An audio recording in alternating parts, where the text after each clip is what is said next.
Hello दोस्तों, Bihari sir YouTube channel में आप सभी का एक बार फिर से जोरदार स्वागत है।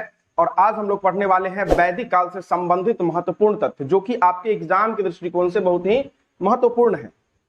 ठीक है, यहाँ से बहुत सारा प्रश्न पूछे जाते हैं जो आज आपको हम पढ़ाने वाले हैं।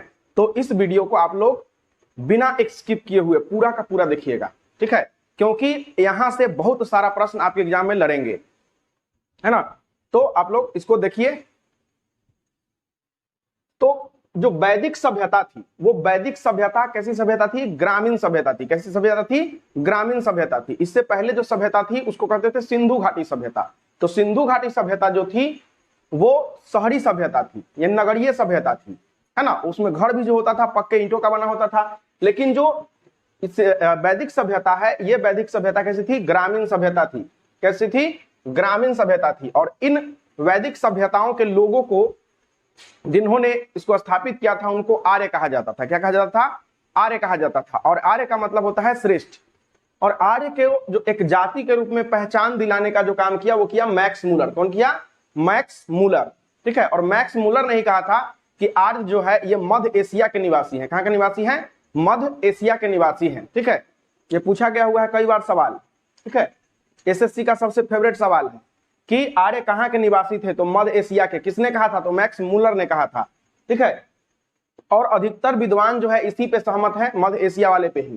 ठीक है, और मैक्स मूलर ने 1853 में आर्य को जो है एक जाति के रूप में जो है स्वीकारा।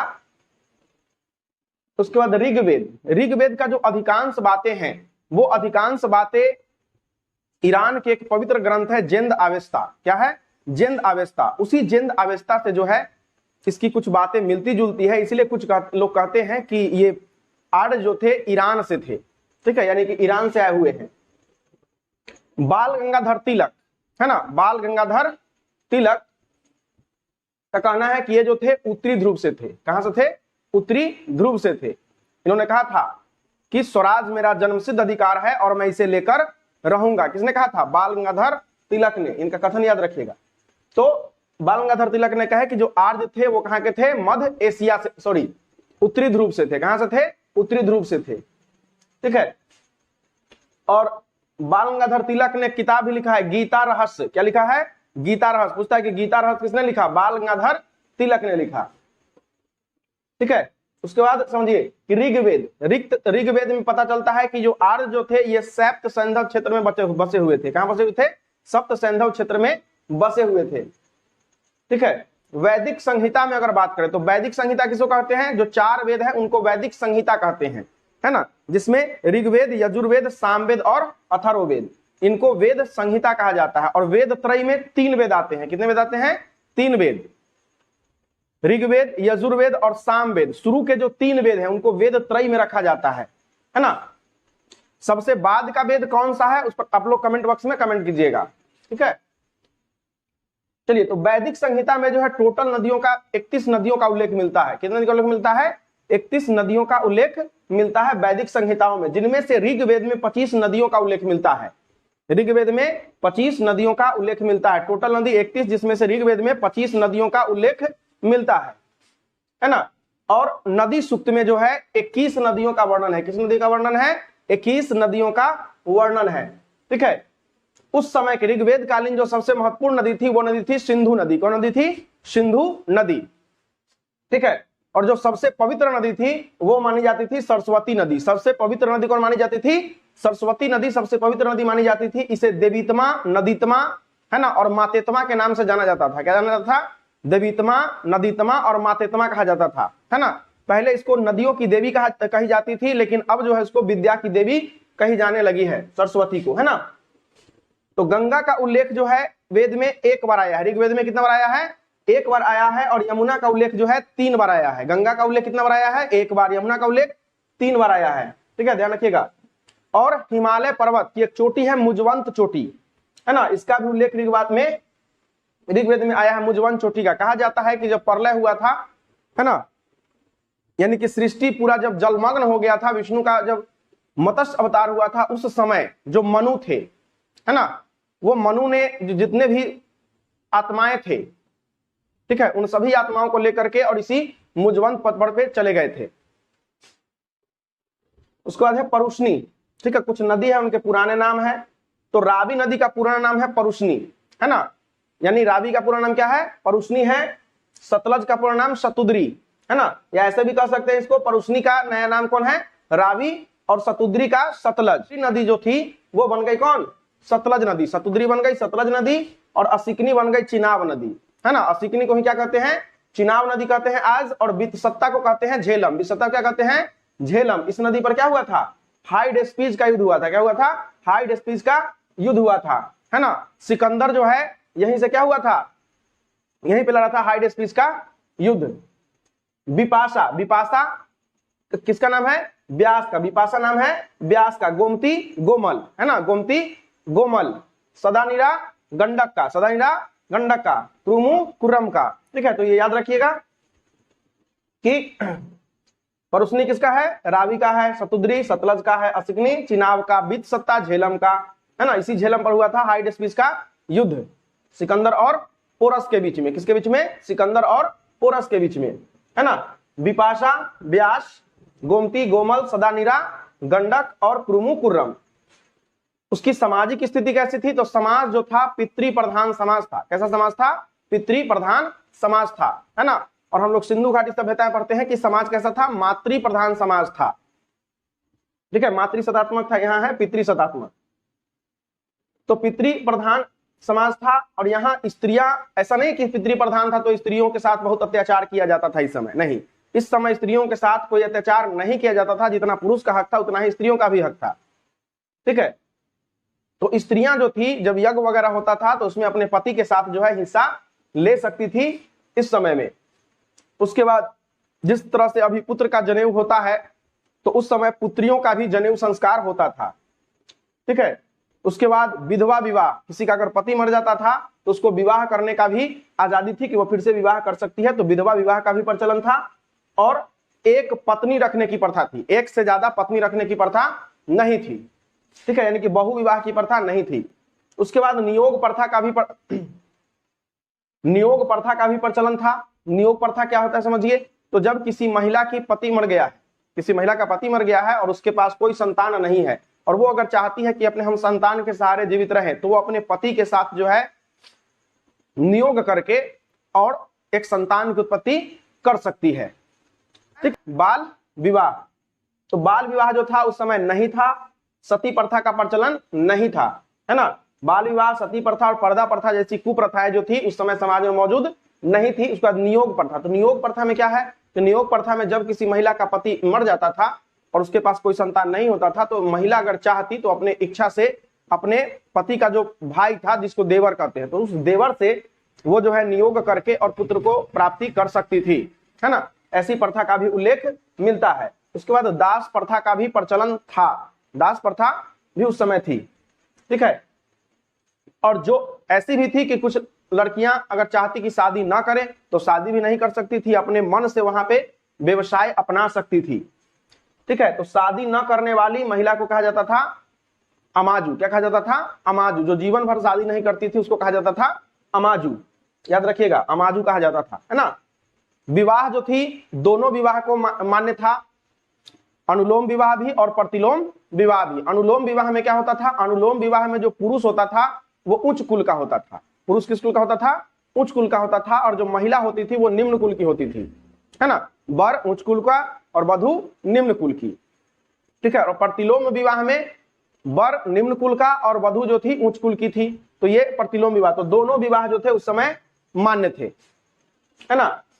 अगर ऋग वेद में बात करें महिलाओं की, तो महिलाओं में नाम आता है लोपामुद्रा का आता है, घोषा का आता है, अपाला का आता है, शिक्ता का आता है, विश्वसा का आता है, ठीक है। ये सभी विदुषी महिलाएं थी। प्राचीन समय में जो महिलाएं विद्वान होती थी उनको विदुषी कहा जाता था, और पुरुष को कहा जाता था विदूषक। महिला को विदुषी और पुरुष को विदूषक कहा जाता था, ठीक है। इस समय भोजन की अगर बात करें तो इस समय भोजन में शाकाहार और मांसाहार दोनों प्रकार के भोजन जो थे मान्य थे, मतलब कि लोग शाकाहारी भी थे और मांसाहारी भी थे, ठीक है। और पीने वाले में सोमरस और सूरा, ठीक है, सोम और सूरा लोग पीते थे। तो सोम जो था ये वनस्पति से तैयार होता था और इसको शुद्ध माना जाता था, देवता लोग भी इसको पीते थे, है ना। और असुर लोग पीते थे सूरा को, ठीक है। उसके बाद सभा और समिति, आप लोग कमेंट बॉक्स में कमेंट कीजिएगा कि सभा और समिति का सर्वप्रथम उल्लेख कहां मिलता है ना। बताया गया है कि प्रजापति की 2 पुत्रियां हैं, सभा और समिति, उसका उल्लेख किस वेद में मिलता है, आप लोग कमेंट बॉक्स में कमेंट करना है। ठीक है, तो सभा जो थी वो श्रेष्ठ लोगों की संस्था थी, उसमें उच्च वर्ग के लोग बैठते थे, कुलीन वर्ग के लोग बैठते थे, और समिति जो थी वे सामान्य लोगों की संस्था थी। आज के डेट में हम लोग कह सकते हैं कि जो सभा थी वो लोकसभा के समान थी और समिति जो थी वो राज्यसभा के समान थी, है ना। इसमें विद्वान लोग बैठते हैं और इसमें सामान्य लोग बैठते हैं। ठीक है, तो ये लोकसभा के समान ये राज्यसभा के समान और ये लोकसभा के समान। ठीक है, दोनों राजा को सलाह देते थे, सभा भी और समिति भी दोनों राजा को सलाह देने का काम करती थी, और स्त्री भी इसमें भाग ले सकती थी, ठीक है। और इसके जो अध्यक्ष होते थे इसको ईशान कहा जाता था। क्या कहा जाता था? ईशान कहा जाता था। ठीक है, युद्ध के लिए जो है गविष्ठ शब्द का यूज हुआ है। किसका यूज हुआ है? गविष्ठ शब्द। गविष्ठ का मतलब होता है गाय की खोज, गाय की ऐष्णा, है ना। गाय के लिए युद्ध होता था। पहले जो युद्ध होता था किसके लिए होता था? गाय के लिए युद्ध होता था। मतलब लोग अधिक से अधिक गाय रखना चाहते थे। जिसके पास जितना ज्यादा गाय होता था वो उतना ज्यादा धनवान माना जाता था, है ना। जिसके पास जितना ज्यादा गाय उतना वो धनिक है, उतना वो बड़ा राजा है। ठीक है, उसके बाद है दशराग युद्ध। तो दशराग युद्ध का वर्णन जो है ऋग्वेद के 7वें मंडल में है। किस मंडल में है? ऋग्वेद के 7वें मंडल में है। ठीक है, गायत्री मंत्र का उल्लेख ऋग्वेद के किस मंडल में है? आप लोग कमेंट बॉक्स में इसको चपका दीजिएगा। ठीक है, यानी कि कमेंट कर दीजिएगा, है ना। तो दशराग युद्ध का वर्णन है ऋग्वेद के 7वें मंडल में है, और ये युद्ध जो है रावी नदी के तट पर लड़ा गया था। कहां लड़ा गया था? रावी नदी के तट पर, है ना। रावी का पुराना नाम क्या है? कमेंट बॉक्स में कमेंट कीजिएगा। ठीक है, तो यह युद्ध जो हुआ था राजा सुदास और 10 जनों के बीच हुआ था। किसके बीच हुआ था? राजा सुदास और 10 जनों के बीच हुआ था। इनमें 2 ऋषि थे, एक विश्वामित्र और एक वशिष्ठ। इन दोनों ऋषियों को जो है सो गाय को लेकर के लड़ाई हो गया था, तो इसी के लिए जो है ये युद्ध हुआ था। ठीक है, दशराग युद्ध। तो और यहाँ जो पूरा जो प्रशासन था वो प्रशासन की 5 इकाइयां थी, जिसमें कुल होता था, है ना। सबसे छोटी इकाई होती थी कुल, और कुल का जो प्रधान होता था उसको कहते थे कुलप। कुल के प्रधान को क्या कहते थे? कुलप, है ना। ग्राम का जो प्रधान होता था उसको ग्रामणी कहते थे। जो ग्राम का प्रधान होता था, ग्राम के प्रधान को क्या कहते थे? ग्रामणी कहते थे वैदिक काल में, है ना। 20 के प्रधान को 20पति क्या कहते थे? 20पति, और जन को के प्रधान को राजन, है ना। याद रखिएगा, जन से जन यानी राजन, रा लगा देना है, राजन। ठीक है, अगर बात करें दर्शन की तो जो प्रशासन थी कितने इकाइयों बटी थी? 5 इकाइयों में। कौन? कुल था, ग्राम था, 20 था और जन था। कुल, ग्राम, 20 और जन। ठीक है, कुल के प्रधान को कुलप, ग्राम के ग्रामणी, 20 के 20पति और जन के राजन। प्रमुख दर्शन कौन कौन थे? तो दर्शन थे, क्योंकि ये भी आपके एग्जाम के दृष्टिकोण से बहुत इंपॉर्टेंट है, एकदम VVI है। ठीक है, तो इस चीज को भूलिएगा मत, ये बहुत बार पूछा जाता है ना, मोस्ट इंपोर्टेंट है। तो चरवाक, ठीक है, तो चरवाक का दर्शन है, चरवाक ने दिया था चरवाक दर्शन। चरवाक दर्शन में क्या है कि जो भी है यही है ना, इससे अलग कुछ भी नहीं है, सारी चीज धरती पे ही है। इसलिए आप लोग सुख चैन से जिए, है ना, हर चीज का उपभोग करिए।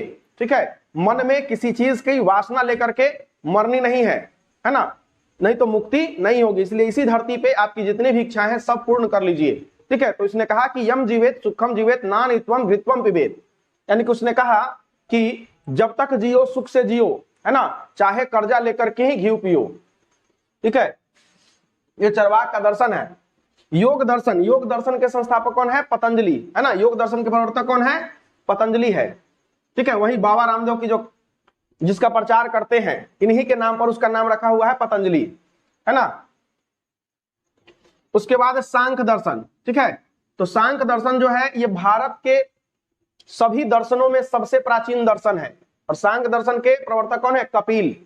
ठीक है, कपिल मुनि है, और ये भारत के सबसे प्राचीन दर्शन है। और इसमें जो है 25 एलिमेंट के बारे में बताया गया है। कितने एलिमेंट के बारे में बताया गया है? 25 एलिमेंट के बारे में बताया गया है।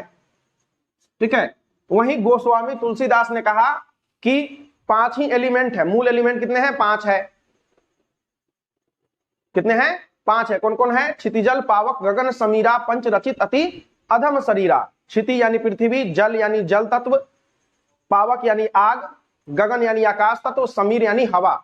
इन पांचों को उन्होंने मूल तत्व कहा। ठीक है, बाकी जितने भी वस्तुएं हैं, पदार्थ हैं, उन सभी का निर्माण इन्हीं पांचों से हुआ है।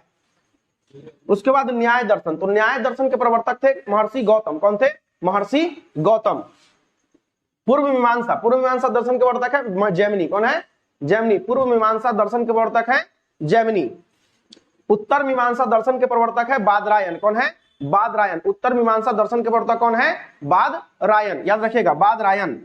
वैशेषिक दर्शन, वैशेषिक दर्शन के प्रवर्तक है महर्षि कनाद। कौन है? महर्षि कनाद।